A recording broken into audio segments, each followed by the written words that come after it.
ಹೇಳ್ತಾರೆ ಅಂದರೆ ಈ ಹಿಂದೂಯಿಸಮೇ ಪ್ರಾಬ್ಲಮ್, ಇದು ಬೇರೆ ಏನು ಇದು ಈ ಪ್ರಾಬ್ಲಮ್ ಮಾತಾಡೋದು ಹಿಂದೂಯಿಸಮೇ ಪ್ರಾಬ್ಲಮ್. അപ്പോൾ ಅದು ಬಾಬಾ ಸಾಹೇಬರು ಒಂದು ಕಡೆ ಹೇಳ್ತಾರೆ, ಬಾಬಾ ಸಾಹೇಬ್ರ ಪ್ರಕಾರ ಹಿಂದೂ ಧರ್ಮ ಅನ್ನೋದು ಒಂದು ಜಾತಿಯ ವ್ಯವಸ್ಥೆ ಮೇಲೆ ನಿಂತಿರೋದು. ಒಂದು ವೇಳೆ ಜಾತಿಯ ವ್ಯವಸ್ಥೆ ಏನಾದರೂ ಹಾಳಾಗೋಯ್ತು ಅಂತಂದರೆ ಅಲ್ಲಿ ಧರ್ಮ ಇರೋದಿಲ್ಲ.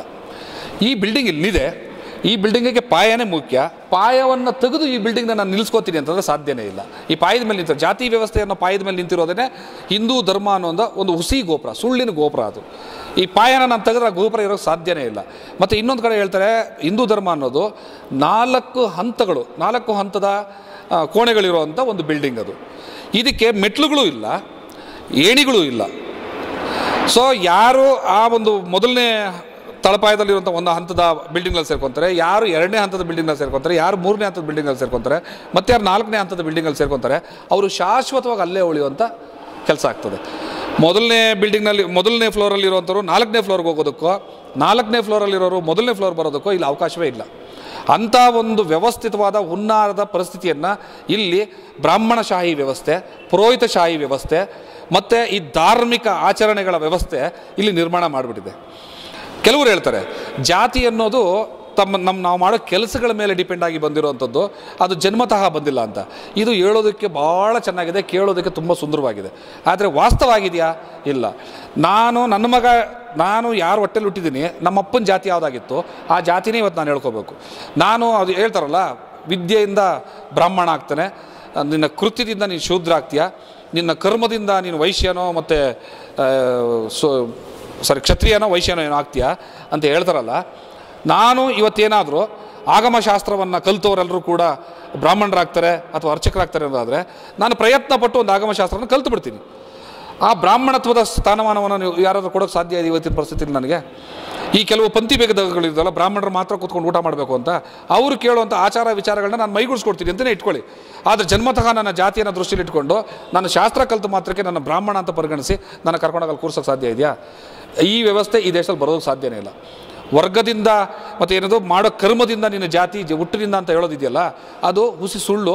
ಸುಮ್ಮನೆ ನಮ್ಮನ್ನು ನಂಬಿಸಿ ಜಾತಿ ವ್ಯವಸ್ಥೆ ಇಲ್ಲ ಅನ್ನೋ ಭ್ರಮೆನ ತುಂಬಿ ನಮ್ಮನ್ನು ಹಾಳು ಮಾಡೋದಕ್ಕೆ ಮಾಡಿರೋಂಥ ಹುನ್ನಾರ. ಜಾತಿ ವ್ಯವಸ್ಥೆ ಹಾಳಾಗೋಯ್ತು ಅಂದರೆ ಈ ಧರ್ಮ ಇಲ್ಲ. ಜಾತಿ ವ್ಯವಸ್ಥೆ ಎಲ್ಲಿವರೆಗೂ ಗಟ್ಟಿಯಾಗಿರುತ್ತೆ ಅಲ್ಲಿವರೆಗೂ ಈ ಧರ್ಮ ಇದೆ ಅಷ್ಟೇ. ಸರ್, ಬೇರೆ ವಿಷಯ ಏನಂದರೆ ಪ್ರವೀಣ್ ಪೂಜಾರಿ ಇಶ್ಯೂ ತುಂಬ ಇಶ್ಯೂ ಆಯಿತು. ಈ ಇಶ್ಯೂ ಆಮೇಲೆ BJP ಒಳಗಡೆ ಏನಾದರೂ ಪ್ರಶ್ನೆ ನಡೀತಾ ಇದೆ, ಈಗ ಅವರ ಜೊತೆ ಇರ್ಕೊಂಡು ಇಲ್ಲ ಈ ಪಾರ್ಟಿಯೇ ಪ್ರಾಬ್ಲಮ್ ಆ ಥರ ಹೊರಗಡೆ ಬಂದಿತ್ತು. ಏನೋ ಒಂದು ಇದು ಭಾಳ ಇದು ಎಷ್ಟು ವ್ಯವಸ್ಥಿತವಾದ ಹುನ್ನಾರ ಅಂತಂದರೆ, BJP ಆಗಲಿ, RSS ಆಗಲಿ, VHP ಆಗಲಿ ಅಥವಾ ಬಜರಂಗ ದಳ ಈ ಥರದ್ದು ಯಾವುದಾಗಲಿ, ಇಲ್ಲಿ ಯಾರನ್ನೂ ಕೂಡ ಪ್ರಶ್ನೆ ಮಾಡುವಂಥ ವ್ಯವಸ್ಥೆನೇ ಇಲ್ಲ. ನಿಮ್ಗೆ ಇನ್ನೊಂದು ವಿಷಯ ಹೇಳಬೇಕು ಅಂತಂದರೆ, ನಾನು ಮೂಲತಃ ಈ RSSನಲ್ಲಿ ಬೆಳೆದು ಬಂದಂಥವನು. ನಾನು ತುಂಬ ಸಣ್ಣ ವಯಸ್ಸಿನಿಂದ ಈ ಸಣ್ಣ ಮಕ್ಕಳಿಗೆ ಬಾಲ ಶಿಬಿರ ಅಂತ ಮಾಡ್ತಾರೆ. ಆಮೇಲೆ ಸ್ವಲ್ಪ ದೊಡ್ಡ ಒಂದು SLC ಒಳಗಡೆ ಇರುವಂಥ ಮಕ್ಕಳಿಗೆ ITC ಅಂತ ಒಂದು ಕ್ಯಾಂಪ್ ಮಾಡ್ತಾರೆ. ಈ SLCಯಿಂದ ಮೇಲ್ಗಡೆಗೆ ಒಂದು 18 ವರ್ಷದ 20 ವರ್ಷ ಇರುವಂಥವ್ರಿಗೆ ಇಂದ ಹಿಡಿದು ತುಂಬ ವಯಸ್ಸಾದವ್ರಿಗೂ ಕೂಡ ಒಂದು OTC ಅಂತ ಕ್ಯಾಂಪ್ ಮಾಡ್ತಾರೆ. ಇವೆಲ್ಲವೂ ಕೂಡ ಒಂದು 3 ದಿವಸದ ಕ್ಯಾಂಪು, ಒಂದು 7 ದಿವಸದ ಕ್ಯಾಂಪು, ಮತ್ತೊಂದು 20 ದಿವಸದ್ದು, 1 ತಿಂಗಳು ಕ್ಯಾಂಪು, ಈ ಥರ ಎಲ್ಲ ಮಾಡ್ತಿರ್ತಾರೆ. ಇಲ್ಲಿ ರೆಡಿ ಆದಂಥವ್ರನ್ನ ಆಮೇಲೆ ತನ್ನ ಬೇರೆ ಬೇರೆ ವಿಂಗಿಗಳಲ್ಲಿ ಬಳಸ್ಕೊಳ್ಳೋಂಥ ಕೆಲಸ ಆಗ್ತದೆ. ಇಲ್ಲಿ ಅವರು ಕಲಿಸೋದೇನು ಅಂತಂದರೆ, ನಾನು ಹೇಳ್ತೀನಿ, ನೀನು ಕೇಳು, ನೀನು ಪ್ರಶ್ನೆ ಮಾಡೋದಕ್ಕೆ ಅವಕಾಶಗಳೇ ಇಲ್ಲ ಇಲ್ಲಿ.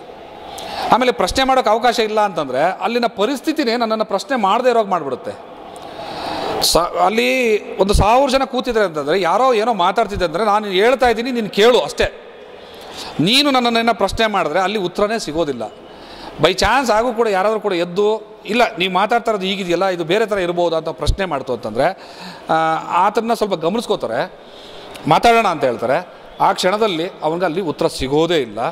ನಂತರದ ದಿವಸದಲ್ಲಿ ಆತ ಇದೆಲ್ಲದಿಂದ ಸಿಡಿದು ಬರುವಂಥ ಸಾಧ್ಯತೆ ಇದ್ದರೆ ಅಲ್ಲಿಂದ ಹೊರಗಡೆ ಹೋಗ್ತಾನೆ. ಇಲ್ಲ ಇವರು ಕುತಂತ್ರಕ್ಕೆ ಮತ್ತೆ ಅವನು ಬ್ಲೆಂಡ್ ಆಗಿ ಆರಾಮಾಗಿ ಅಲ್ಲೇ ಇರ್ತಂದು ವ್ಯವಸ್ಥೆ ಆಗ್ತದೆ. ಅದೇ ರೀತಿ ಇಲ್ಲಿ BJPನಲ್ಲಿ ಏನು ಪ್ರವೀಣ್ ಪೂಜಾರಿ ಕೊಲೆ ಆಯ್ತಲ್ಲ, ಆದ ಕೂಡಲೇ ಅವ್ರ ಮನೆಗೆ BJPಯವರೇ ಹೋಗಿದ್ದು. ಅವ್ರ ಮನೆಗೆ BJPಯವರು ಹೋಗಿ ಒಂದು 5 ಲಕ್ಷ ರೂಪಾಯಿ ದುಡ್ಡನ್ನು ಕೊಟ್ಟರು ಅವ್ರಿಗೆ ಪರಿಹಾರವಾಗಿ. ಅದು ಒಂದಾಯಿತು. ಎರಡನೇದು, BJPಯ ಕಾರ್ಯಕರ್ತರುಗಳೇ ಯಾರು ಮರ್ಡ್ರ್ ಮಾಡಿದ್ರಲ್ಲ, ಅವರು ಜೈಲಿಗೆ ಹೋಗುವಂಥ ಸಂದರ್ಭದಲ್ಲಿ ನೀವು ಹೆದರಬೇಡಿ, ನೀವು ಹೋಗಿ ನಾವಿದ್ದೀವಿ ಬಿಡಿಸ್ಕೊಂಬರ್ತೀವಿ ಅಂತ ಅಭಯ ಕೊಟ್ಟು ಕಳಿಸ್ತಾರೆ. ಇಲ್ಲಿ ಅವ್ರಿಗೆ ಸಿದ್ಧಾಂತ, ಅವರು ನಂಬಿರುವಂಥ ಸಿದ್ಧಾಂತ, ನಮಗದು ಕೆಟ್ಟ ಸಿದ್ಧಾಂತ ಕಾಣಿಸುತ್ತೆ. ಬಟ್ ಅವ್ರಿಗದು ತುಂಬ, ನಾವು ನಂಬಿದ್ದೀವಿ ಸಿದ್ಧಾಂತ, ನಮ್ಮದು ರೈಟ್. ನಾವು ನಂಬಿರೋ ಸಿದ್ಧಾಂತಕ್ಕೆ ಉಲ್ಟಾ ಮಾತಾಡೋದು, ನನ್ನ ಮಗನೇ ಆದರೂ ಸರಿ, ನನ್ನ ಕಾರ್ಯಕರ್ತನೇ ಆದರೂ ಸರಿ, ಕೊಂದುಬಿಡೋದು ಅಷ್ಟೇ. ಹೇಳೋದು, ತಿದ್ದೋದು, ಮಾತಾಡೋದು ಈ ಸ್ಥಿತಿನೇ ಇಲ್ಲ, ಕೊಲ್ಲೋದು. ಅವ್ರಿಗೆ ಈ ಭಗವದ್ಗೀತೆ ತುಂಬ ಚೆನ್ನಾಗಿ ನಂಬ್ತಾರಲ್ಲ. ಇಲ್ಲಿ ಯುದ್ಧ ಗೆಲ್ಲಬೇಕಷ್ಟೇ. ಎದುರುಗಡೆ ಇರೋದು ನೀನಾ, ನಿಮ್ಮಪ್ಪನ, ನಿನ್ನ ಮಗನ, ನಿನ್ನ ತಾತನ, ನನಗೆ ಗೊತ್ತಿಲ್ಲ. ನೀನು ನಿನ್ನ ಸಿದ್ಧಾಂತ ನೀನು ಗೆಲ್ಲಬೇಕಷ್ಟೇ. ಮೋಸ ಮಾಡ್ತೀಯಾ, ಸುಳ್ಳು ಹೇಳ್ತೀಯಾ, ಏನು ಮಾಡ್ತೀಯಾ ಗೊತ್ತಿಲ್ಲ, ಅವನ್ನ ಕೊಲೆ ಮಾಡಬೇಕು, ನಾನು ಮುಂದೆ ಹೋಗ್ಬೇಕು. ಈ ಥರದ್ದು ಒಂದು ಇದನ್ನು ನಂಬ್ಕೊಂಬಂದಿದ್ದಾರಲ್ಲ, ಅದೇ ರೀತಿ ಅಳವಡಿಸ್ಕೊಂಡು ಇಲ್ಲಿ ನಾನು ದನ ನಂಬಿದ್ದೀನಿ, ನನ್ನ ದೇವರು. ಡಬಲ್ ಗೇಮ್ ರಾಜಕೀಯ ಆದ ಆಮೇಲೆ ದನದ ಎಕ್ಸ್ಪೋರ್ಟ್ನವ್ರಿಗೆ ಬೆಂಬಲ ಕೊಡೋದು, ಅಲ್ಲಿ ದುಡ್ಡು ತೊಗೊಳ್ಳೋದು, ಆ ಮೂಲಕ ರಾಜಕಾರಣ ಮಾಡೋದು, ಅದು ಬೇರೆ. ಬಟ್ ಇಲ್ಲಿ ನಾನು ಸ್ಥಳೀಯವಾಗಿ ದನವನ್ನು ದೇವರಂತ ಪೂಜೆ ಮಾಡಬೇಕು. ನನ್ನ ಪಾರ್ಟಿ ಒಬ್ಬ ಕಾರ್ಯಕರ್ತ ದನದ ಸಾಗಾಟದಲ್ಲಿ ತೊಡಗಿದ್ದಾನೆ, ಸೊ ಅಂದ್ಕೊಂಡ್ಬಿಡೋಣ. ಇದ್ರ ವಿರುದ್ಧ ವಾಯಸೆತ್ತೋದಕ್ಕೆ ಬಿಡೋದು ಇಲ್ಲ, ಕೊಡೋದಕ್ಕೆ ಅವಕಾಶವೂ ಇಲ್ಲ.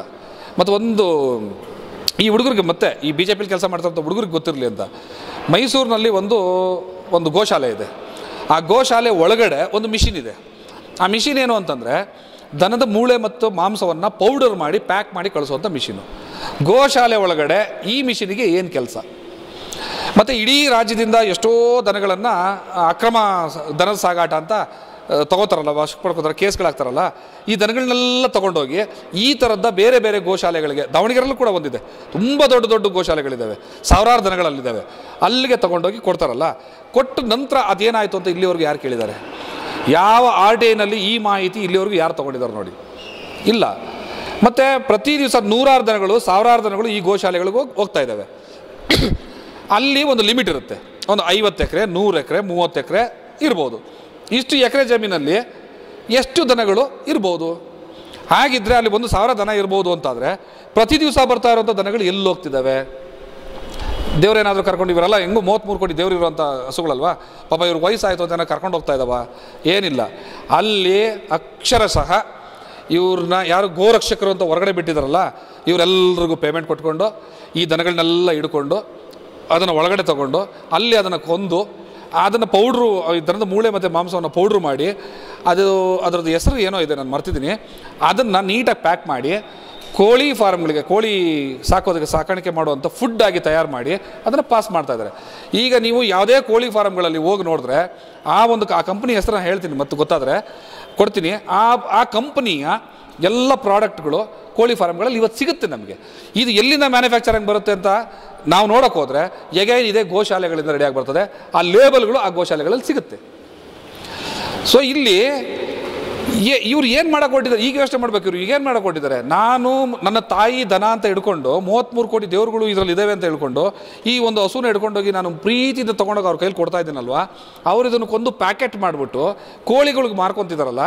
ನಾನು ಇದೇನು ಧರ್ಮರಕ್ಷಕನ ಅಥವಾ ಇವ್ರ ಏಜೆಂಟಾ ಅಥವಾ ಇವ್ರ ಕಾಲಾಳುನಾ? ನಾನು ಹಿಡ್ಕೊಂಡೋಗಿದ್ದು ದನ ಕರು ಇಲ್ಲ ಏನಾಯ್ತು ಅಂತ ಪ್ರಶ್ನೆ ಕೂಡ ಮಾಡೋಕ್ಕೆ ಇವ್ರಿಗೆ ಸಾಧ್ಯ ಇಲ್ವಾ? ಇದನ್ನು ಮಾಡುವಂಥ ಪ್ರಬುದ್ಧತೆ ಬೆಳೆಸ್ಕೊಳ್ಳಿ. ನಾನು ಅದಕ್ಕೆ ಹೇಳಿದ್ದು, ಮೊನ್ನೆ ಒಬ್ಬ ಹುಡುಗ ನನ್ನ ಫೇಸ್ಬುಕ್ನಲ್ಲಿ ಉಡುಪಿಗೆ ಬಂದು ನೀವು ನನ್ನನ್ನು ತಡೆಯೋಕ್ಕಾಗಲ್ಲ ಹೇಳ್ದ. ಉಡುಪಿಗೆ ಬಂದು ನಾನೊಬ್ಬ ಕೋಮುವಾದಿ, ಇದು ನನ್ನ ಕೋಮುವಾದಿ ನಾಡು, ನಾನು ಹೆಮ್ಮೆಯಿಂದ ಹೇಳ್ಕೊತೀನಿ, ನಾವು ಕೋಮುವಾದಿಗಳು, ನಮ್ಮನ್ನು ನೀವು ತಡೆಯೋಕ್ಕಾಗಲ್ಲ ಅಂತ. ನಾನು ಯಾಕೆ ನಿನ್ನ ತಡಿಬೇಕು ಬ್ರದರ್? ನಾನು ನಿನ್ನ ತಡೆಯೋಕ್ಕೆಲ್ಲ ಬರ್ತಾ ಇರೋದು. ಭಾರತದ ಬಾಬಾ ಸಾಹೇಬ್ ಅಂಬೇಡ್ಕರ್ ಕೊಟ್ಟಿರೋಂಥ ಸಂವಿಧಾನ ಇದೆಯಲ್ಲ, ಆ ಸಂವಿಧಾನದ ಜೊತೆಯಲ್ಲಿ ಹೋಗೋಣ ಬಾ ಅಂತ ನಿನ್ನ ಕರ್ಕೊಂಡೋಗಕ್ಕೆ ಬರ್ತಾ ಇದ್ದೀನಿ. ಬಾ, ನೀನು ನನ್ನ ಜೊತೆಲಿ ಕರ್ಕೊಂಡೋಗಿ ಬರ್ತೀನಿ. ನೀನು ಬಂದರೆ ನಿನಗೆ ಸತ್ಯಗಳು ಗೊತ್ತಾಗ್ತದೆ. ಬಾಬಾ ಸಾಹೇಬ್ ಅಂಬೇಡ್ಕರ್ ಅವ್ರನ್ನ ನಾವೇನಾದರೂ ಅವರ ಪ್ರತಿ ದಿವಸದ ಬರೆದಂಥ ಒಂದೊಂದು ಪುಟಗಳನ್ನ ನಾವು ಓದ್ತಾ ಹೋದರೆ ಈ ದೇಶದ ಇಡೀ ಸಮಸ್ಯೆಗಳೇನು, ಅದಕ್ಕಿರೋ ಪರಿಹಾರಗಳೇನು. ನಾನು ಹೇಳ್ತೀನಿ, ಇಡೀ ಜಗತ್ತಿನ ಅಷ್ಟೂ ಸಮಸ್ಯೆಗಳು ಯಾವ್ದಾದ್ರು ಇತ್ತು ಅಂದರೆ, ಅಷ್ಟೂ ಸಮಸ್ಯೆಗಳಿಗೆ ಉತ್ತರಗಳನ್ನೇನಾದ್ರು ಬೇಕು ಅಂತಂದರೆ ಬಾಬಾ ಸಾಹೇಬ್ ಅಂಬೇಡ್ಕರ್ನ ನಾವು ಸ್ಟಡಿ ಮಾಡಿಬಿಟ್ರೆ ನಮಗೆಲ್ಲ ಸಮಸ್ಯೆಗಳು ಉತ್ತರ ಸಿಗುತ್ತೆ. ಎಂಥ ಸಮಸ್ಯೆ ಬೇಕು ನಿಮಗೆ? ದುಡ್ಡಿನ ಸಮಸ್ಯೆ ಬೇಕಾ? ರೂಪಾಯಿ ಸಮಸ್ಯೆ ಮೂಲಕ ಉತ್ತರ ಕೊಡ್ತಾರೆ. ನೀರಿನ ಸಮಸ್ಯೆ ಇದೆಯಾ? ಬಾಕ್ರಾನಂಗಲ್ ಕಟ್ಟಿದಂಥ ಯೋಜನೆಗಳೇನಿದ್ದಾವೆ, ಆ ನೀರಾವರಿ ಬಾಬಾ ಸಾಹೇಬ್ ರೂಪಿಸಿದಂಥ ನೀರಾವರಿ ಯೋಜನೆಗಳೇನಿದ್ದಾವೆ ಅದ್ರ ಮೂಲಕ ಉತ್ತರ ಕೊಡ್ತಾರೆ. ಕೋಮುವಾದದ ಸಂಬಂಧಪಟ್ಟ ಸಮಸ್ಯೆ ಇದೆಯಾ? ಹಿಂದೂಯಿಸಮ್ ಸಂಬಂಧಪಟ್ಟ ಬಾಬಾ ಸಾಹೇಬ್ರು ಏನು ಬರೆದಿದ್ದಾರೆ ಅದ್ರ ಮೂಲಕ ಉತ್ತರ ಕೊಡ್ತಾರೆ. ಯಾವ ಸಮಸ್ಯೆ ಇದೆ? ಕಾಶ್ಮೀರ ಸಮಸ್ಯೆ ಇದೆಯಾ? ಬಾಬಾ ಸಾಹೇಬ್ ಅಂಬೇಡ್ಕರ್ ಉತ್ತರ ಕೊಡ್ತಾರೆ. ಕಮ್ಯುನಿಸಮ್ ಸಂಬಂಧಪಟ್ಟಿದೆಯಾ, ಬಾಬಾ ಸಾಹೇಬರು ಉತ್ತರ ಕೊಡ್ತಾರೆ. ಕೋಮುವಾದ ಸಂಬಂಧಪಟ್ಟ ರಕ್ತಪಾತ ಇದೆಯಾ, ಅದಕ್ಕೆ ಉತ್ತರ ಕೊಡ್ತಾರೆ. ಯಾವುದಕ್ಕೆ ಉತ್ತರ ಇಲ್ಲ ಹೇಳಿ. ಎಲ್ಲದಕ್ಕೂ ಕೂಡ ಇದು ದೊಡ್ಡ ಆಸ್ತಿ, ಇಡೀ ಜಗತ್ತಿಗೆ ಸಿಕ್ಕಿದಂಥ ದೊಡ್ಡ ಆಸ್ತಿ ಬಾಬಾ ಸಾಹೇಬ್ ಅಂಬೇಡ್ಕರ್. ಬಾಬಾ ಸಾಹೇಬ್ ಅಂಬೇಡ್ಕರ್ ಕೊಟ್ಟಂಥ ಆ ಸಂವಿಧಾನವನ್ನು ನಾವು ಆಚರಣೆ ಮಾಡ್ಕೊಂಡು ದೇಶಕ್ಕೆ ಅಳವಡಿಸಿದ್ರೆ ನಾವೆಲ್ಲರೂ ಕೂಡ ಇಲ್ಲಿ ನೆಮ್ಮದಿಯಾಗಿ ಬದುಕ್ಬೋದು. ಅದನ್ನು ನಾವು ಹೊರತುಪಡಿಸಿ ಇಲ್ಲಿ ಯಾವ ಭಗವದ್ಗೀತೆ, ರಾಮಾಯಣ ಮತ್ತೊಂದು ಮಗದೊಂದು ಇಟ್ಕೊಂಡು ನಾವು ರಾಷ್ಟ್ರಗ್ರಂಥ ಆಗಬೇಕು ಅಂತ ನಾವು ಹೊರಟ್ರೆ ನಾವು ನಮ್ಮ ನಾಶಕ್ಕೆ, ನಮ್ಮ ಸರ್ವನಾಶಕ್ಕೆ ನಾವು ಹುಡುಕೊಂಡಿರುವಂಥ ದಾರಿ ಅದಷ್ಟೇ. ಈ UPಯಲ್ಲಿ ಬೇರೆ ಜಾಗದಲ್ಲಿ ಅಮಿತ್ ಶಾ ರ್ಯಾಲಿ, ನರೇಂದ್ರ ಮೋದಿ ರ್ಯಾಲಿಗೆ ಜಾಸ್ತಿ ಕಮ್ಮಿ ಆಗ್ತಾ ಇರ್ತಾರೆ. ಆ ಥರ ಕರ್ನಾಟಕದಲ್ಲಿ ಪರಿಸ್ಥಿತಿ ಬರ್ತಾರೆ ಅಲ್ಲ, ಬಂದಿದೆ ಈಗ ಆಲ್ರೆಡಿ ಇದೆ. ನಾವು ಒಂದು ದೀಪ ಹಚ್ಚಿದಾಗ ಅದು ತುಂಬ ಎಣ್ಣೆ ಇರುತ್ತೆ, ಆರಾಮಾಗಿ ಉರಿತಾ ಇರುತ್ತೆ. ಎಷ್ಟೊತ್ತು ಉರಿಯೋಕ್ಕೆ ಸಾಧ್ಯ ಅದು? ಇದು ಸ್ವತಃ ಉರಿತಾ ಇರುವಂಥ ಜ್ಯೋತಿ ಅಲ್ಲ. ಈ ಅಮಿತ್ ಶಾ ಇರ್ಬೋದು, ಮೋದಿ ಇರ್ಬೋದು, ಅಥವಾ ಈ BJP ಗೌರ್ಮೆಂಟ್ ಇರ್ಬೋದು, ಸ್ವತಃ ತನ್ನೊಳಗಡೆ ಒಂದು ಯೋಗ್ಯತೆಯನ್ನು ಸಂಪಾದನೆ ಮಾಡಿಕೊಂಡು ಬೆಳಗ್ಗೆ ಬಂದಂಥ ಏನು ಪ್ರತಿಭೆಗಳಲ್ಲ ಅಥವಾ ದೊಡ್ಡ ನಾಯಕರುಗಳೇನಲ್ಲ. ಇವು ದೀಪ ಉರಿಯೋದಕ್ಕೆ ಎಣ್ಣೆ ಹೇಗೆ ಬೇಕೋ ಆ ರೀತಿ ಅವರು ಉರಿಯೋದಕ್ಕೆ ಅದರ ಸುತ್ತ ಒಂದು ಪ್ರಭಾವಳಿಯನ್ನು ಸೃಷ್ಟಿ ಮಾಡ್ಕೊಂಡಿದ್ರು. ಆ ಪ್ರಭಾವಳಿ ಇವರು ಕೊಟ್ಟಂಥ ಈ ಗುಜರಾತ್ ಮಾಡಲ್ ಅಂತ ಒಂದು ಸುಳ್ಳು ತತ್ವಗಳಿದ್ವಲ್ಲ, ಯಾವುದೋ ಇಟಲಿದು, ಇನ್ಯಾವುದೋ ಕೊರಿಯಾದು, ಇನ್ಯಾವುದೋ ಜಪಾನ್ದು, ಇನ್ಯಾವುದೋ ಅಮೇರಿಕಾದು ರೈಲ್ವೆ ಸ್ಟೇಷನ್ನು, ಬಸ್ ಸ್ಟೇಷನ್ನು, ಬಿಲ್ಡಿಂಗ್ಗಳನ್ನೆಲ್ಲ ತೊಗೊಂಡು ಅದನ್ನು ಫೋಟೋಶಾಪ್ ಮಾಡಿಬಿಟ್ಟು this is the model of Gujarat ಅಂತ ಕೊಟ್ಟು ಫೋಟೋಶಾಪ್ ಮಾಡಿ ಓಟ್ ತೊಗೊಂಡ್ರಲ್ಲ, ಎಷ್ಟು ದಿವಸ ನಿಲ್ಲುತ್ತದು? ಎಷ್ಟು ದಿವಸ ನಿಲ್ಲಕ್ಕಾಗತ್ತೆ?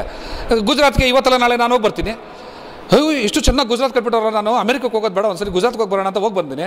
ಅಲ್ಲಿ ಹೋದ್ರೆ ನಾನು ಕಂಡಿದ್ದೇನೋ ಕೊಚ್ಚೆ ಮೋರಿ, ಮತ್ತು ಅದೇ ಸ್ಲಮ್ಮು, ಅದೇ ನಾಯಿ, ಅದೇ ದನ, ಅದೇ ಕುರಿ, ಅದೇ ಜನ, ಅದೇ ಭಿಕ್ಷುಕರು, ಅದೇ ಕಾಣ್ತಾ ಇರೋದು.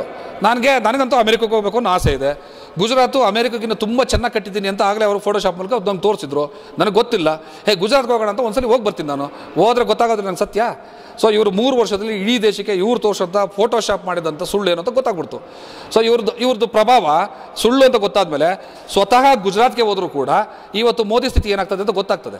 ಮೋದಿ ಸ್ಥಿತಿ ಸ್ವತಃ ಗುಜರಾತಲ್ಲೇ ಹೋಗಿ ನಿಂತ್ಕೊಂಡ್ರು ಕೂಡ ಮೋದಿ ಗೆಲ್ಲೋದಿಲ್ಲ. It's my challenge. ಯಾರು ಏನು ಬೇಕಾದರೂ ಹೇಳಿ. ಅಮಿತ್ ಶಾ ಎಲೆಕ್ಷನ್ ನಿಂತ್ಕೊಂಡು ಗೆಲ್ಲಕ್ಕಾಗತ್ತಾ? ಆಗೋದಿಲ್ಲ. ಅಮಿತ್ ಶಾ ಸಭೆಗಳನ್ನ ನಡೆಸಿದ್ರೆ ಜನ ಬರ್ತಾರಾ?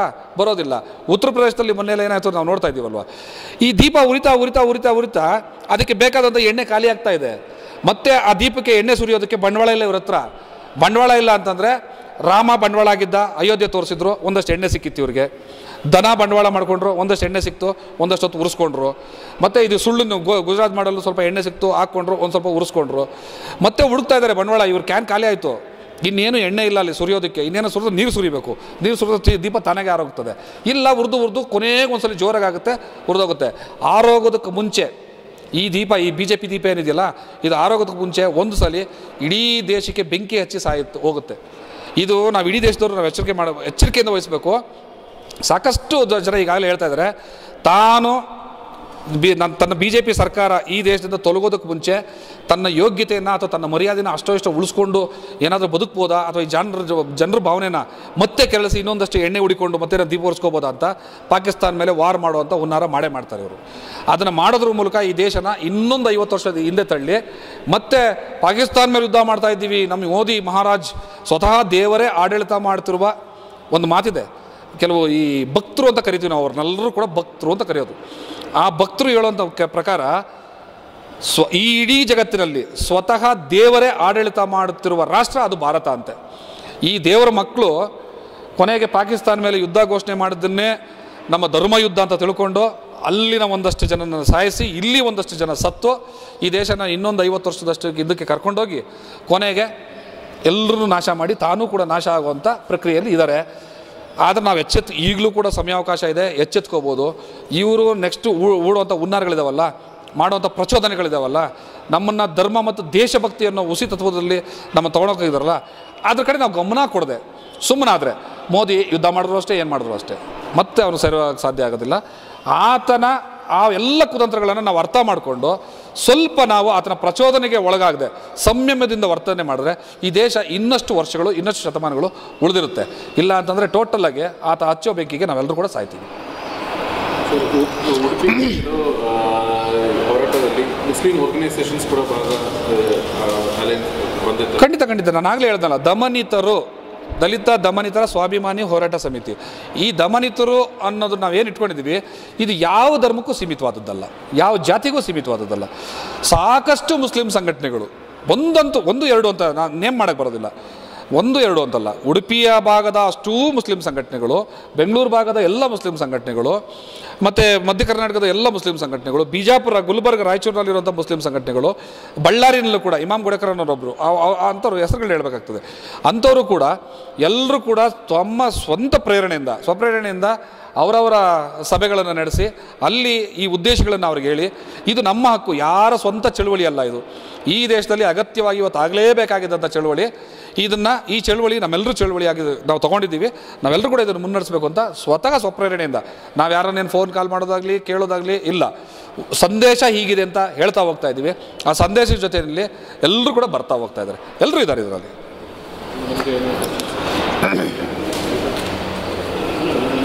ಅದೇ ಇದರಲ್ಲಿ ಬಂದು ದಲಿತರ ವಿಷಯದಲ್ಲಿ ಬಂದಾಗ ನಾವು ಹೇಳಿದ್ರಿ ಈಗಾಗಲೇ ಒಂದ್ಸಾರಿ ಏನಂತಂದರೆ ಈ ಆದಿ ದ್ರಾವಿಡ ಮತ್ತು ಆದಿ ಕರ್ನಾಟಕದಲ್ಲಿ ಡಿಫ್ರೆನ್ಸ್ ಇದೆಯಲ್ಲ, ಇದು ಹೇಗೆ ನೀವು ಅದನ್ನು ಸಮರ್ಥಿಸಿದ್ದೀರಾ ಅಂತಂದು?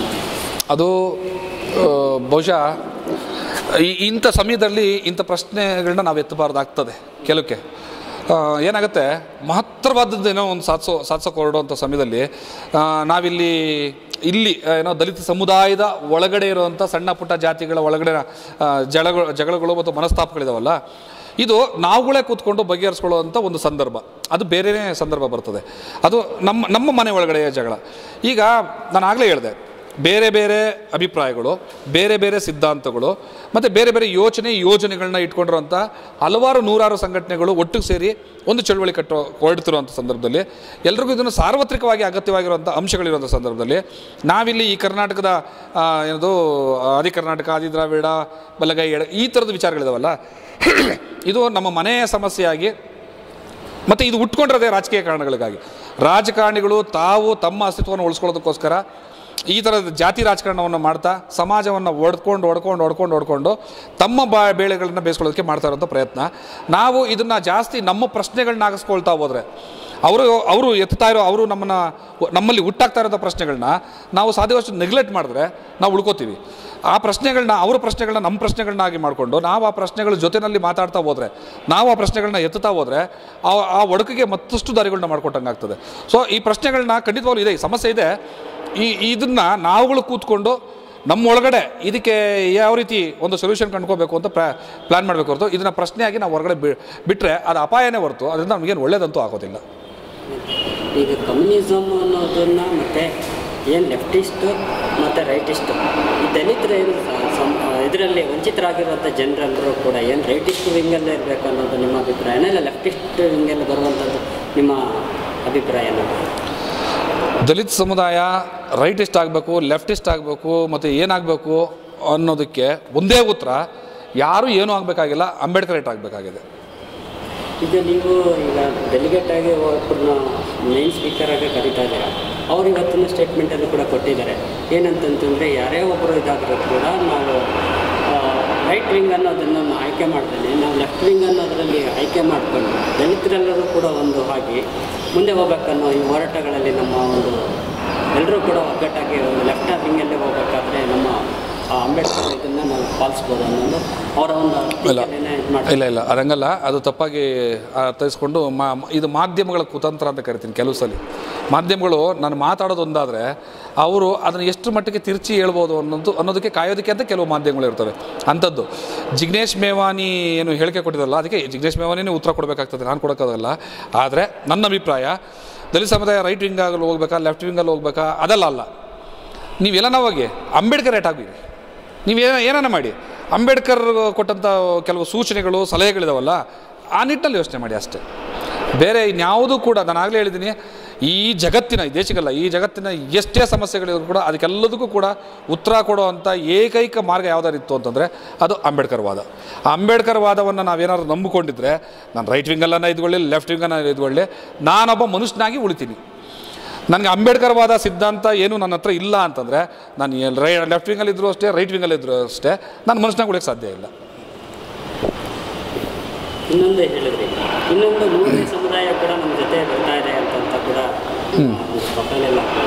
ಅದು ಹೇಗೆ ಅವರು? ಖಂಡಿತ ಇದು ಉಡುಪಿ ಚಲೋಗೆ ಸಂಬಂಧಪಟ್ಟಂತೆ ಯಾರೆಲ್ಲ ಭಾಗವಹಿಸ್ತಿದ್ದಾರೆ ಅನ್ನೋದಕ್ಕೆ ನಾನು ದಲಿತ ಸಂಘಟನೆಗಳು ಬರ್ತಿದ್ದಾವೆ, ಲೆಫ್ಟ್ ಕಮ್ಯುನಿಸ್ಟ್ ಸಂಘಟನೆಗಳು ಬರ್ತಿದ್ದಾವೆ, ಮತ್ತು ಪ್ರಗತಿಪರ ಚಿಂತಕರು ಬರ್ತಿದ್ದಾರೆ, ಸಾಹಿತಿಗಳು ಬರ್ತಿದ್ದಾರೆ, ಲೇಖಕರು ಬರ್ತಿದ್ದಾರೆ, ಹೋರಾಟಗಾರರು ಬರ್ತಿದ್ದಾರೆ, ಆಮೇಲೆ ಇಂಡಿವಿಜುವಲ್ ಏನು ಆಸಕ್ತಿ ಹೊಂದುವಂಥ ಜನ ಇದ್ದಾರೆ ಅವರು ಬರ್ತಿದ್ದಾರೆ, ಎಲ್ಲರೂ ಬರ್ತಿದ್ದಾರೆ. ಬಟ್ ಸ್ಪೆಷಲಿ ನನಗೆ ತುಂಬ ಸಂತೋಷ ಕೊಡ್ತಾರಂಥ ವಿಚಾರ ಏನು ಅಂತಂದರೆ, ಮತ್ತು ಇಡೀ ದೇಶ ಗಮನಿಸಬೇಕಾಗಿರುವಂಥ ವಿಚಾರ ಏನು ಅಂತಂದರೆ, ಈ ಸಮಾಜದಿಂದ ಜಾತಿ ಕಾರಣಕ್ಕೂ ಅಲ್ಲ, ಧರ್ಮದ ಕಾರಣಕ್ಕೂ ಅಲ್ಲ, ಮತ್ತು ಯಾವ ಕಾರಣಕ್ಕೂ ಅಲ್ಲ, ಕೇವಲ ಲಿಂಗದ ಕಾರಣಕ್ಕೆ ತೃತೀಯ ಲಿಂಗಿಗಳು ಅಥವಾ ಅವರು ಬರ್ಕೊಂಡ್ರ ಭಾಷೆನ ಹೇಳ್ತೀನಿ, ನಾನು ವೀಣಾ, ನಾವು ಕೋಜಾ ಸಮುದಾಯದವರು, ತೃತೀಯ ಲಿಂಗಿಗಳು, ನಾನು ಈ ಉಡುಪಿ ಚಲೋ ಕಾರ್ಯಕ್ರಮಕ್ಕೆ ಸಂಬಂಧಪಟ್ಟಂಥ ಚಳುವಳಿಗಳನ್ನು ನಾನು ಗಮನಿಸ್ತಾ ಬರ್ತಾ ಇದ್ದೀನಿ. ನಾನು ಕೂಡ ಈ ಸಾಮಾಜಿಕ ಜಾಲತಾಣ ಸಕ್ರಿಯವಾಗಿದ್ದೀನಿ. ಮತ್ತು ಈ ಉಡುಪಿ ಚಲೋ ಕಾರ್ಯಕ್ರಮ, ಈ ಚಳುವಳಿ ಯಾವ ಅಂಶಗಳನ್ನ ಬಿಂಬಿಸ್ತಾ ಇದೆಯಲ್ಲ, ಇದೆಲ್ಲ ಸಮಸ್ಯೆಗಳು ಕೂಡ ನನ್ನ ಸಮಸ್ಯೆಗಳಾಗಿದ್ದಾವೆ. ಹಾಗಾಗಿ ನಾನು ಮತ್ತು ನನ್ನ ಇಡೀ ಸಮುದಾಯ, ನಮ್ಮ ಕೋಜಾ ಸಮುದಾಯ, ಈ ಉಡುಪಿ ಚಲೋ ಕಾರ್ಯಕ್ರಮದಲ್ಲಿ ನಾವು ಸ್ವಂತ ಇಚ್ಛೆಯಿಂದ ಭಾಗವಹಿಸ್ತಾ ಇದ್ದೀವಿ ಅನ್ನೋ ಒಂದು ಹೇಳಿಕೆಯನ್ನು ಫೇಸ್ಬುಕ್ನಲ್ಲಿ ಕೊಟ್ಟು ಅದನ್ನು ಮೆಸೇಜಲ್ಲೂ ಮಾಡಿ ನಮ್ಮ ವಾಟ್ಸಪ್ಗಳಲ್ಲಿ ಹರಿಬಿಟ್ಟಿದ್ದಾರೆ. ನನಗಿದು ನೋಡಿದಾಗ ಭಾಳ ಸಂತೋಷ ಆಗೋದೇನು ಅಂತಂದರೆ, ನಾವು ನಮ್ಮ ಸಮಸ್ಯೆಗಳಿಗೆ ಇದ್ದಾವೆ ಅಂತ ಹೋರಾಟ ಮಾಡ್ತಾ ಇದ್ದೀವಿ. ಆದರೆ ಇಡೀ ಜೀವನವನ್ನೇ ಸಮಸ್ಯೆ ಮಾಡಿಕೊಂಡು ಬದುಕ್ತಾರಂಥ ಸಮುದಾಯ ಅದು. ಅವ್ರಿಗೆ ವೋಟಿಂಗ್ ಪವರ್ ಕೊಡೋದಕ್ಕೆ ಇಷ್ಟಪಡೋದಿಲ್ಲ, ಒಂದು ಕಡೆ ಕೆಲಸ ಕೊಡೋದಿಲ್ಲ, ಜೊತೆಲಿ ಸೇರಿಸ್ಕೊಳ್ಳೋದಿಲ್ಲ, ಮದುವೆ ಆಗೋದಕ್ಕೆ ಇತ್ತೀಚೆಗೆ ಬಳ್ಳಾರಿಯಲ್ಲಿ ಒಂದು ಇನ್ಸಿಡೆಂಟ್ ಆಯಿತು. ಈ ಸಮುದಾಯ ಏನದು, ಈ ಹಿಜ್ಡಾ ಸಮುದಾಯ ಅಥವಾ ತೃತೀಯ ಲಿಂಗಿಗಳ ಸಮುದಾಯ, ಇಲ್ಲಿ ಕೆಲವು ಪದಗಳನ್ನ ಅವ್ರ ಬಗ್ಗೆ ಬಳಸಬಾರ್ದು ಅಂತ ಹೇಳ್ತಾರೆ. ಆದರೆ ಸಾರ್ವತ್ರಿಕವಾಗಿ ಇರುವಂಥ ಪದಗಳ ಮೂಲಕನೇ ನಾವು ಅವ್ರು ಯಾರು ಅಂತ ಈ ಸಮಾಜಕ್ಕೆ ಕೇಳಬೇಕಾಗ್ತದೆ. ಈ ಸಮುದಾಯಗಳು ಏನಿದ್ದಾವೆ, ಇವ್ರಿಗೆ ಮದುವೆ ಆಗೋಕ್ಕೆ ಅವಕಾಶ ಕೊಡೋದಿಲ್ಲ, ಕೆಲಸ ಕೊಡೋದಿಲ್ಲ, ಸಮುದಾಯ ತನ್ನ ಜೊತೆಗೆ ಸೇರಿಸ್ಕೊಳ್ಳೋದಿಲ್ಲ, ರಾಜಕಾರಣದಲ್ಲಿ ಅವಕಾಶ ಇರೋದಿಲ್ಲ. ಮತ್ತು ಮನುಷ್ಯರು ಬದುಕಬಹುದಾದಂಥ ಯಾವುದೇ ಏರಿಯಾಗಳಲ್ಲಿ ತಾವು ಕೂಡ ಮನುಷ್ಯರಾಗಿ ಬದುಕೋದಕ್ಕೆ ಅವಕಾಶ ಇಲ್ಲ. ಇಂಥ ಅವಕಾಶಗಳಿಂದ ಇಡೀ ಅವರು ಯೋಚನೆ ಮಾಡ್ಬೋದಿತ್ತು, ನಮ್ಮದೇ 1000 ಸಮಸ್ಯೆಗಳಿದ್ದಾವೆ, ನಿಮ್ಮ ಸಮಸ್ಯೆ ಏನೂ ಅಲ್ಲ ಅಂತ ಸುಮ್ಮನೆ ಇರ್ಬೋದಿತ್ತು. ಆದರೆ ಉಡುಪಿ ಚಲೋ ಸಮಸ್ಯೆಗಳು ನನ್ನ ಸಮಸ್ಯೆ ಅಂತ ತಿಳ್ಕೊಂಡು ನಮ್ಮ ಜೊತೆಲಿ ಬರ್ತಾ ಇದ್ದಾರಲ್ಲ, ಇವರೆಲ್ಲರಿಗಿಂತ ಮೊದಲನೇದಾಗಿ ನಾನು ಅವ್ರಿಗೆ ಮೊದಲನೇ ಸ್ವಾಗತ ಕೋರ್ತೀನಿ. ಭಾಳ ಸಂತೋಷವಾಗಿ ಈ ಸಮುದಾಯ, ತೃತೀಯ ಲಿಂಗಿಗಳ ಸಮುದಾಯ ಇದೆಯಲ್ಲ, ಈ ಉಡುಪಿ ಚಲೋ ಕಾರ್ಯಕ್ರಮದಲ್ಲಿ ನಿರಂತರವಾಗಿ ಮತ್ತು ಸ್ವಪ್ರೇರಣೆಯಿಂದ, ಆತ್ಮಸಂತೋಷದಿಂದ ತೊಡಗಿಸ್ಕೊಳ್ತಾ ಇದ್ದಾರೆ. ಬಟ್ ಅವರ ತೊಡವಿಕೆ ಈ ಚಳುವಳಿಗೆ ಒಂದು ಶಕ್ತಿ ಆಗ್ತದೆ ಅಂತ ನಾನು ಅನ್ಕೋತೀನಿ. ಮೆಸೇಜ್ ಇದೆ ಅಂದರೆ ಲಾಸ್ಟ್ ಇಂಟರ್ವ್ಯೂ ಆಯಿತು, ನಿಮಗೆ ಒಂದು ಮೆಸೇಜ್ ಜನರಿಗೆ ಕರ್ನಾಟಕದಲ್ಲಿ ಬೇರೆ ಸ್ಟೇಟ್ಸಲ್ಲಿ ನಿಮ್ಮ ಉಡುಪಿ ಕಾರ್ಯ ಆಮೇಲೆ ಕೂಡ ಏನು ಮೆಸೇಜ್ ಇದೆ? ಉಡುಪಿ ಚಲೋ ಕಾರ್ಯಕ್ರಮ ಸುಮಾರು ಸ್ನೇಹಿತರ ಆಶಯಗಳಿಂದ, ಸುಮಾರು ಸ್ನೇಹಿತರ ಪ್ರಯತ್ನಗಳಿಂದ ಮತ್ತು ಕರ್ನಾಟಕ ರಾಜ್ಯದ ಹಲವಾರು ಹಿರಿಯರ ಮಾರ್ಗದರ್ಶನ ಮತ್ತು ಸಲಹೆಗಳಿಂದ ರೂಪುಗೊಂಡಿರುವಂಥ ಒಂದು ಶಕ್ತಿಯುತವಾದ ಮತ್ತು ಪ್ರಬಲವಾದ ಚಳುವಳಿ ಆಗ್ತಾಯಿದೆ. ಈ ನಾಡಿನ ಎಲ್ಲ ಲೇಖಕರು, ಸಾಹಿತಿಗಳು, ಹೋರಾಟಗಾರರು, ಮಾರ್ಗದರ್ಶಕರು, ಬುದ್ಧಿಜೀವಿಗಳು ಎಲ್ಲರೂ ಕೂಡ ಇದ್ರ ಜೊತೆಯಲ್ಲಿ ಬೆನ್ನೆಲುಬಾಗಿ ನಮ್ಮ ಜೊತೆಲಿ ನಿಂತಿದ್ದಾರೆ. ಮತ್ತು ಆಗಲೇ ಹೇಳಿದಾಗೆ ಒಬ್ಬ ಇಂಡಿವಿಜುವಲ್ ಸ್ವಂತ ಆಸಕ್ತಿಯಿಂದ ಇರೋರು ಕೂಡ, ಮತ್ತು ಒಂದು ದೊಡ್ಡ ಮಟ್ಟದ ಸಂಘಟನೆಗಳನ್ನ ಕಟ್ಕೊಂಡಿರೋದು ಈ ರಾಜ್ಯ ಮಟ್ಟದಲ್ಲಿ, ತುಂಬ ದೊಡ್ಡ ಮಟ್ಟದ ಸಂಘಟನೆಗಳನ್ನ ಕಟ್ಕೊಂಡಿರೋರು, ತುಂಬ ದೊಡ್ಡ ಮಟ್ಟದ ಪಕ್ಷಗಳನ್ನು ಸ್ಥಾಪನೆ ಮಾಡ್ಕೊಂಡಿರೋವಂಥವ್ರಿಂದ ಹಿಡಿದು ಸಾಮಾನ್ಯ ಒಬ್ಬ ನಾಗರಿಕನವರೆಗೂ ಕೂಡ ಇವತ್ತು ಈ ಚಳುವಳಿಗೆ ತಮ್ಮ ಬೆಂಬಲಗಳನ್ನು ಸೂಚಿಸ್ತಾ ಇದ್ದಾರೆ. ಈ ಸಂದರ್ಭದಲ್ಲಿ ಈ ಚಳುವಳಿಗಳನ್ನು ನೋಡಿ ನಾನು ಇಡೀ ನಾಗರಿಕರಿಗೆ, ನಾನು ಇಡೀ ರಾಜ್ಯದ ಎಲ್ರಿಗೂ ಕೂಡ ಕೇಳ್ಕೊಳ್ಳೋದಕ್ಕೆ, ಇಷ್ಟು ಅಭೂತಪೂರ್ವವಾದ ಒಂದು ಒಗ್ಗಟ್ಟು ಇಲ್ಲಿ ನಿರ್ಮಾಣ ಆಗ್ತಿರೋದ ಸಂದರ್ಭದಲ್ಲಿ ನಾವು ಕೆಲವು ಅಪಾಯಗಳ ಬಗ್ಗೆ ಎಚ್ಚರಿಕೆ ವಹಿಸಬೇಕು ಅಂತ. ಈ ಚಳುವಳಿಯನ್ನು ಹೊಡೆಯೋದಕ್ಕೋ ಅಥವಾ ನಿಲ್ಲಿಸೋದಕ್ಕೋ ಈ ಮನುವಾದಿ ಸಂತತಿ ಏನಿದೆ, ಇದು ಹಲವಾರು ಕುತಂತ್ರಗಳನ್ನ ಮಾಡೋದು, ನಮ್ಮಲ್ಲಿ ಡಿಸ್ಟರ್ಬ್ ಮಾಡಿ ನಮ್ಮನ್ನು ಒಡೆಯುವಂಥ ಪ್ರಯತ್ನ ಮಾಡೋದು, ನಮಗೆ ಬೆದರಿಕೆಗಳನ್ನ ಒಡ್ಡುವಂಥದ್ದು, ಏನು ಬೇಕಾದರೂ ಮಾಡ್ಬೋದು. ಮತ್ತು ನಮ್ಮ ಚಳುವಳಿಗಳಲ್ಲಿ ತಾವು ಕೂಡ ಒಬ್ಬರಾಗಿ ಸೇರಿಕೊಂಡು ಇಲ್ಲಿ ಏನಾದರೂ ಅನಾಹುತಗಳನ್ನ ಮಾಡೋದು ಅಥವಾ ಒಂದು ಸಣ್ಣ ಕಲ್ಲು ಬೀರಿಸೋದ್ರ ಮೂಲಕ ತೊಂದರೆ ಕೊಡೋದು, ಏನು ಬೇಕಾದರೂ ಮಾಡ್ಬೋದು. ಈ ಎಲ್ಲರೂ ಕೂಡ ನಾವು ಮನಸ್ಸಲ್ಲಿಟ್ಕೊಂಡು ನಾವೆಲ್ಲರೂ ಕೂಡ ಕೇವಲ ಈ ಉದ್ದೇಶ, ನಾವೇನಿದು ಭೂಮಿ ನಮ್ಮ ಹಕ್ಕು, ಆಹಾರ ನಮ್ಮ ಆಯ್ಕೆ ಅನ್ನೋದು ಉದ್ದೇಶ ಇದೆಯಲ್ಲ, ಈ ಉದ್ದೇಶಗಳ ಅಡಿನಲ್ಲಿ ಹಲವಾರು ಸಮಸ್ಯೆಗಳು ವ್ಯಕ್ತವಾಗ್ತಾ ಹೋಗುತ್ತೆ. ಆಹಾರ ನಮ್ಮ ಆಯ್ಕೆ ಅಂತ ಕೂಡಲೇ ಆಹಾರಕ್ಕೆ ಸಂಬಂಧಪಟ್ಟಂಥ ಸಾಕಷ್ಟು ದೌರ್ಜನ್ಯ, ದಬ್ಬಾಳಿಕೆ ಅಥವಾ ಹಲವಾರು ಅಂಶಗಳು ಅದಕ್ಕೆ ರಿಲೇಟೆಡ್ ಇರುತ್ತೆ. ಭೂಮಿ ನಮ್ಮ ಹಕ್ಕು ಅಂದ ಕೂಡಲೇ ಆ ಭೂಮಿಗೆ ಸಂಬಂಧಪಟ್ಟಂಥ ದೌರ್ಜನ್ಯಗಳು, ಭೂಮಿ ವಿಚಾರಕ್ಕೆ ಸಂಬಂಧಪಟ್ಟಂಥ ಏನದು ಘಟನೆಗಳು, ಮತ್ತು ಅದಕ್ಕೆ ಸಂಬಂಧಪಟ್ಟಂಥ ಕೊಲೆಗಳು, ದೌರ್ಜನ್ಯಗಳು, ದಬ್ಬಾಳಿಕೆಗಳು ಎಲ್ಲವೂ ಕೂಡ ಆ ಭೂಮಿ ವಿಚಾರ ಸಂಬಂಧಪಟ್ಟಂತೆ ಇರುತ್ತೆ. ಇದ್ರ ಜೊತೆಯಲ್ಲಿ ಮಹಿಳೆಯರ ಸಮಸ್ಯೆಗಳು, ಮಹಿಳೆಯರಿಗೆ ಆಗ್ತಾ ಇರೋಂಥ ಲೈಂಗಿಕ ದೌರ್ಜನ್ಯಗಳು, ಅವ್ರ ಮೇಲೆ ನಡೀತಾ ಇರೋ ದಬ್ಬಾಳಿಕೆಗಳು ಎಲ್ಲವನ್ನೂ ಕೂಡ ಇಟ್ಕೊಂಡು ಮಾಡ್ತಾ ಇರೋಂಥ ಹೋರಾಟ. ಇಲ್ಲಿ ನಿಮ್ಮ ವಿಚಾರಗಳೇನೇ ಇರಲಿ, ನಿಮ್ಮ ಸಿದ್ಧಾಂತ ಭೇದಗಳೇನೇ ಇರಲಿ, ಮತ್ತು ನಿಮ್ಮ ಗುರಿಗಳು ಮತ್ತು ನಿಮ್ಮ ಯೋಚನೆಗಳು ಏನೇ ಇರಲಿ, ಈ ಉದ್ದೇಶ ಮಾತ್ರ ನಮ್ಮೆಲ್ಲರದ್ದು ಅಂತ ನಾವು ತಿಳ್ಕೊಳ್ಳೋಣ. ಭೂಮಿ ನಮ್ಮ ಹಕ್ಕು ಅನ್ನೋದು ನಮ್ಮೆಲ್ಲರ ಉದ್ದೇಶ ಹೌದು, ಯಾರು ಕೂಡ ಇದನ್ನು ಅಲುಗಳೆಯೋಕ್ಕೆ ಸಾಧ್ಯ ಇಲ್ಲ. ಆಹಾರ ನಮ್ಮ ಆಯ್ಕೆ ಅನ್ನೋದು ನಮ್ಮ ಹಕ್ಕು ಹೌದು, ಯಾರು ಕೂಡ ಇದು ಅಲುಗಳೆಯೋಕ್ಕೆ ಸಾಧ್ಯ ಇಲ್ಲ. ಮಹಿಳೆಯರ ಮೇಲೆ ನಡೀತಾ ಇರೋಂಥ ದೌರ್ಜನ್ಯಗಳನ್ನ ನಾವು ಖಂಡಿಸಬೇಕು, ನಮ್ಮ ಹಕ್ಕು ಹೌದು, ಅದನ್ನು ಕೂಡ ಯಾರೂ ಅಲುಗಳೆಯೋಕ್ಕೆ ಸಾಧ್ಯ ಇಲ್ಲ. ಈಗ ಹೊಸದಾಗಿ ನಮ್ಮ ಚಳುವಳಿಗೆ ಬೆಂಬಲ ಸೂಚಿಸ್ಕೊಂಡ್ಬಂದಿರುವಂಥ ತೃತೀಯ ಲಿಂಗಿಗಳ ಏಳಿಗೆ ಮತ್ತು ಅವರ ಅಭಿವೃದ್ಧಿ ಕೂಡ ನಾವು ನೋಡಬೇಕಾಗಿರೋದು ನಮ್ಮ ಹಕ್ಕು. ಇದನ್ನು ಕೂಡ ಯಾರು ಅಂತ ಅಲುಗಳೆಯುವಂಥದ್ದಿಲ್ಲ. ಇದು ನಮ್ಮ ಹಕ್ಕಲ್ಲ ಮತ್ತು ಇದು ನಮ್ಮ ಸಂಬಂಧ ಇಲ್ಲ ಅಂತ ಅನ್ನೋಂಥ ಯಾವ ಸಂಘಟನೆ ಕೂಡ ಇರೋಕ್ಕೆ ಸಾಧ್ಯ ಇಲ್ಲ. ಎಕ್ಸೆಪ್ಟ್ ಧರ್ಮ, ನನ್ನ ದೇವರು, ಧರ್ಮನೇ ದೊಡ್ಡದು, ದೇವರೇ ದೊಡ್ಡದು, ಧನನೇ ದೊಡ್ಡದು, ಇದೇ ಮಾತ್ರ ಈ ದೇಶ, ಇದನ್ನು ಒಪ್ಕೊಂಡ್ರೆ ಮಾತ್ರ ಈ ದೇಶಭಕ್ತಿ ಇದ್ರೇ ಈ ದೇಶ ಉದ್ಧಾರ ಅಂತ ನಂಬಿರುವಂಥ ಕೆಲವು ಹೀನ ಮನಸ್ಥಿತಿಯ ಸಂತತಿಯವ್ರನ್ನ ಬಿಟ್ಟರೆ ಉಳಿದವರೆಲ್ಲರೂ ಕೂಡ ಇದನ್ನು ಒಪ್ಕೋತಾರೆ. ಈ ಎಲ್ಲರೂ ಕೂಡ ಇಡೀ ಚಳುವಳಿ ಒಂದು ಪರಿಣಾಮಕಾರಿಯಾದ ರಿಸಲ್ಟ್ ಕೊಡೋವರೆಗೂ ನಾವ್ಯಾರು ಕೂಡ ಡಿಸ್ಟರ್ಬ್ ಆಗೋದು ಬೇಡ, ನಾವ್ಯಾರು ಕೂಡ ಯಾವುದೇ ವದಂತಿಗಳಿಗೆ ಕಿವಿ ಕೊಡೋದು ಬೇಡ, ನಾವ್ಯಾರು ಕೂಡ ನಮ್ಮೊಳಗಡೆ ಅವರು ಸೇರಿಕೊಂಡು ಮಾಡುವಂಥ ಹುನ್ನಾರಗಳನ್ನ ಮೆಟ್ಟಿ ನಿಲ್ಲೋ ಅಂತ ಒಂದು ಪ್ರಬುದ್ಧತೆಯನ್ನು ನಾವು ತೋರಿಸೋಣ, ಗಟ್ಟಿಯಾಗಿ ನಿಲ್ಲೋಣ, ಈ ಚಳುವಳಿಯನ್ನು ಕಟ್ಟಿ ಈ ದೇಶಕ್ಕೆ ಒಂದು ಮಾದರಿಯಾಗಿ ನಿಲ್ಲೋಣ ಅಂತ ನಾನು ಎಲ್ಲರಲ್ಲೂ ಕೂಡ ಕೇಳ್ಕೊತೀನಿ.